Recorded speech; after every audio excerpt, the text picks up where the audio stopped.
Qu'est-ce que t'aimes pas les clowns? Pourquoi? Je te fais pas rigoler? Est-ce que je suis pas un marrant? T'as intérêt à me répondre, petit malin, sinon je vais revenir vous voir toi et ta maman. Et si t'as pas une bonne raison de détester tous les clowns, je vous tuerai toi et toute ta putain de famille.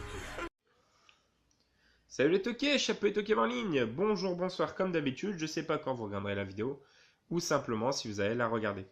Écoutez, on se retrouve encore une fois pour un nouveau Sabrat pour le Chap. Ça va pas être loin d'être le dernier de l'année quand même, parce que les vides-greniers, ça commence à vraiment diminuer en quantité et en qualité. On va se rapprocher tout doucement des bourses aux jouets ou des vides-greniers en salle, donc je continuerai à faire des comptes rendus, mais on aura sûrement moins régulièrement.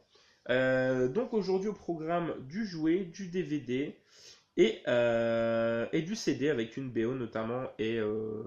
En fait, c'est 4 CD de très très bonne qualité. Donc je suis très content. Et d'ailleurs, on va commencer tout de suite avec les CD. Alors, je suis tombé sur un vendeur. Il y avait une vingtaine de caisses remplies de CD, mais vraiment des centaines de CD. Tous à 1 € pièce. Tout trié. Chanteurs français, chanteuses français, groupes internationaux, chanteurs internationaux. Donc il y avait vraiment de tout. Et du très très bon rock. Il y avait du ROM, il y avait du AC/DC, vraiment de tout. Un petit peu quand on voit les promos 3 pour 20 € à Cultura par exemple ou autre. Ben voilà, c'était ce genre de CD. Et je me suis pris 2 albums de Pearl Jam, c'est les 2 seuls malheureusement qu'il avait. Donc Pearl Jam, un groupe que j'aime vraiment beaucoup, porté par le très charismatique Eddie Vedder. Alors il me semble, sans dire de bêtises, que c'est leur premier. Alors leur premier ou leur deuxième. Leur premier c'est peut-être Ten. Là c'est l'album éponyme, donc c'est Pearl Jam. Voilà. On retrouve entre autres les morceaux Dissident, Animal qui est hyper connu, et Rats par exemple. Donc voilà, c'est un très très bon groupe Pearl Jam. Si vous ne connaissez pas, je vous invite très fortement à découvrir ça. Eddie Vedder, le leader, c'est celui qui a composé l'intégralité de la BO du film, du superbe film Into the Wild. Donc voilà, c'est un mec à découvrir. Ensuite, une BO, je suis vraiment super content de l'avoir trouvé. Un film, une comédie américaine, une high comédie que j'aime beaucoup, dans la lignée des Friday, des Spoof Movie et compagnie.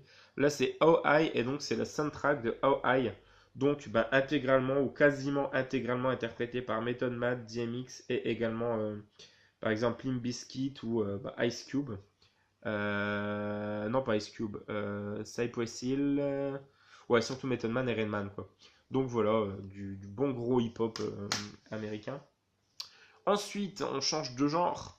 Le seul album qui me manquait dans la discographie de Muse, et là je suis très content, donc c'est Resistance, avec le Uprising super connu, and Discless Desire par exemple, ou encore justement le morceau Resistance, qui est un morceau que j'aime beaucoup. Voilà, c'est-à-dire que la deuxième partie de l'album est quasiment intégralement du symphonique en fait. Voilà, et le dernier, donc c'est le deuxième de Pearl Jam que je me suis chopé, donc c'est celui-ci. Voilà, je sais plus le titre de l'album, je crois que c'est Life Wasted. Et justement, l'album s'ouvre sur Life Wasted, mais on a également Gone Come Back Inside Job, voilà, qui est très cool, je crois qu'il était le single de l'album. Donc voilà, Pearl Jam, vraiment excellent. Ensuite, on va passer au niveau des figurines.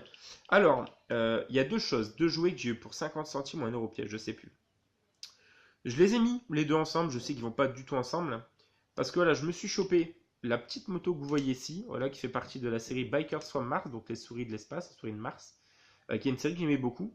Et le petit bonhomme qui est là-dessus, alors je pense, mais je suis pas sûr que c'est un Kamen Rider.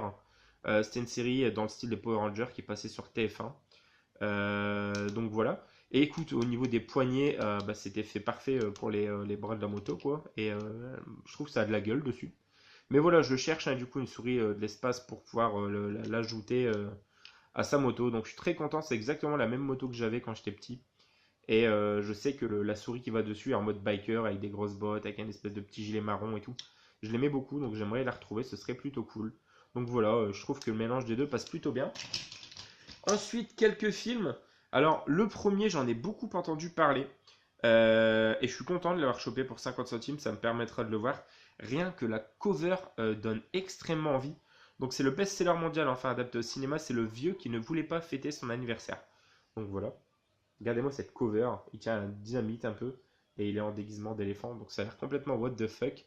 Un film à l'humour et au rebondissement explosif, donc le jour de son 100e anniversaire, un homme s'échappe de sa maison de retraite pour une cavale rocambolesque. Certain qu'il n'est pas trop tard pour tout recommencer à zéro.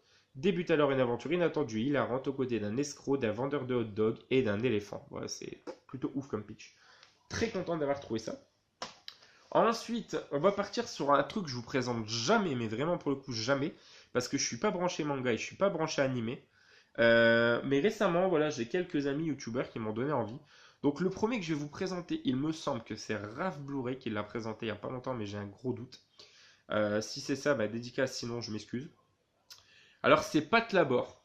Voilà, donc c'est des DVD que j'ai eu pour 50 centimes pièce. Et je sais qu'il en a présenté deux, et il y en a un des deux où il a dit que c'était un peu dans le style de Stranger Things. Alors j'ai un doute que ce soit celui-là, mais finalement pourquoi pas en fait. Donc voilà, ça s'appelle Pat Labor. Exemple partiel d'ultra-réalisme et de narration sophistiquée que les Japonais ont apporté à l'animation. Peut-être que c'est Steelbook Paradise, peut-être c'est Rémi. Dites-moi les gars, je sais plus franchement. Donc le Tokyo du troisième millénaire est quadrillé par les puissants robots Labor de la police qui combattent le crime. Le suicide d'un inconnu sur un gigantesque lieu d'édification du projet Babylone déclenche une série d'événements qui pourraient bien conduire à la destruction de Tokyo. Parallèlement, les officiers Noah Izumi et Azumashi Nohara enquêtent sur une vague de folie qui s'empare des robots et découvrent de funestes plans pour infecter les 8000 labors avec les cybervirus Babel. Quelle est la connexion entre ce complot, les nouveaux robots FX0, Zero Labor et le virus? Nos amis réussiront-ils à sauver Tokyo? Voilà, ça a l'air d'être dans la veine de Blade Runner, ils ont dit. Donc voilà, c'est plutôt cool, par le réalisateur de Ghost in the Shell.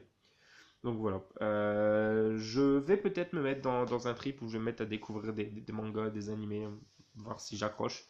Donc je sais que j'ai commencé par vraiment trois gros. Le second, ultra connu, ultra référencé, figure de la pop culture, surtout pour la moto. D'ailleurs, je ne l'ai pas vu, Ready Player One, mais je pense qu'on la retrouve peut-être dans le film, on retrouve peut-être des références. Je suis plus sûr. Mais toujours est-il que voilà, je parle bien évidemment du film Akira. Voilà, donc dans l'univers apocalyptique d'un Tokyo post-atomique, Kaneda et sa mort vivent la nuit se disputent leur territoire avec les autres clans. Tetsuo, un ami de Kaneda, est victime d'un étrange accident. En gros, voilà. Donc hyper référencé, notamment Orelsan qui en parle beaucoup dans ses chansons. Enfin, beaucoup de chanteurs et de mecs de la pop culture qui référencent Akira. Donc je me dis que c'est forcément à voir. Et le dernier, voilà, dans une superbe édition Digibook, donc c'est Metropolis. Voilà, j'ai vu les 3 pour 50 centimes pièce, donc je trouve que c'est vraiment un plutôt très bon prix pour des très beaux objets tout de même. Donc voilà, hop. Voilà, donc si vous connaissez, je sais qu'il y a des amateurs de manga et de pop culture japonaise. Donc ben n'hésitez pas à me dire ce que ça vaut et j'écouterai grandement vos conseils et vos avis sur ces trois mangas qui me tardent tout de même de découvrir. Je vous cacherai pas. Donc voilà. Ensuite, un coffret dont j'ai l'intégralité. Je les ai tous à l'unité. Mais pour le prix annoncé sur le coffret, je ne pouvais pas passer à côté décemment. C'est l'intégrale de Destination Finale, donc le coffret. Voilà, des 5 films classiques. Pour 1 euro. 1 euro le coffret. C'était 50 centimes pièce les DVD, les coffrets 1 euro. Je pouvais pas le laisser. Je pouvais pas passer à côté. Et on va terminer sur 3 comédies de niveaux différents. La première, la suite d'un film ultra culte et réalisé par les inconnus. Je parle bien évidemment des Trois Frères Le Retour. C'est pas génial, je trouve que ça se laisse regarder quand même. Ça fait toujours hyper plaisir de retrouver Didier Bourdon, Bernard Campan et Pascal Légitimus. Et pour 50 centimes, bah voilà, au moins je l'ai, je le mettrai à côté de son prédécesseur et génialissime, Les Trois Frères pour le coup. Le second, c'est un film qui est passé il y a quelques temps à TF1, que je n'avais jamais vu, et que voilà, pareil pour 50 centimes. Le casting m'a léché, film de Jérôme Commandeur, avec Jérôme Commandeur, Marianne Chazelle et Thierry Lhermitte, voilà, qui sont des acteurs que j'aime plutôt pas mal. Donc c'est Ma famille t'adore déjà. Voilà, c'est un film de famille, quoi. Voilà. Et le dernier, pour le coup, je suis hyper content de l'avoir trouvé pour 50 centimes, pareil. Je me suis chopé le premier il n'y a pas super longtemps. J'avais découvert celui-ci il y a 1 ou 2 ans au cinéma. J'ai adoré. Vraiment, une tarte de voir s'ils vont faire un 3. Avec un duo génialissime qui est Marina Foïs et Laurent Lafitte. Et c'est Papa ou Maman 2. Voilà, que je surconseille. On n'a pas énormément de comédies françaises qui sortent du lot ces derniers temps. Bah, celui-ci, franchement, les deux, pour le coup, les deux Papa ou Maman, qui sont en fait l'histoire d'un couple qui divorce et qui, contrairement à la majorité des couples où se battent pour avoir la garde des enfants, là vont se battre pour ne pas avoir la garde des enfants. Et ça entraîne vraiment des super situations et des rebondissements vraiment géniaux, et qui est des super acteurs. Et en plus, dans le deuxième, on retrouve Serge Le Mito.